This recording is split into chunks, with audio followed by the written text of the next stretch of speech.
Hi guys, sa video ito pag-uusapan po natin yung mga pricing po ng store. So iba-iba po kasi yung pricing ng mga store. So meron yung mas mahal, meron yung mas mura. At sa ating mga customer, kagaya po natin ng mga customer din na bumibili din sa mga store. Minsan po, maging sensitive din tayo sa ibang mga store owner. Kagaya ng kapag mahal yung product na binili mo sa kanya, wag mo na lang pong sabihin na mas mura dun sa kabila.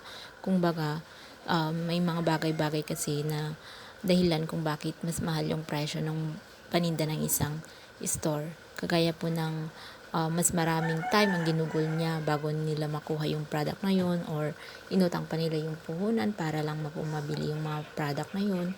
So, iba-iba po kasi. Kaya kung gusto mong bumili sa kabila, doon ka na lang bumili. Huwag mo na lang pasabihin na mas mura dito kaysa doon. So, mas maganda po kasi yung ganun. Kasi alam naman po natin na lahat po tayo gusto po ng mga murang products.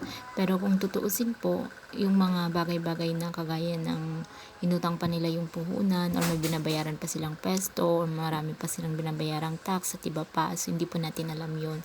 So, kung gusto po natin bumili sa kabila, doon na lang po tayo bumili kung gusto po natin. Wag lang po tayong mag-compare ng pricing at ipamukha sa store owner na bakit mas mura dito at ang mahal-mahal ng products nyo. Kasi hindi natin alam yung pinagdadaanan po ng bawat store o kung ilan po yung binabayaran po nila bago po nila makapag-put up ng business.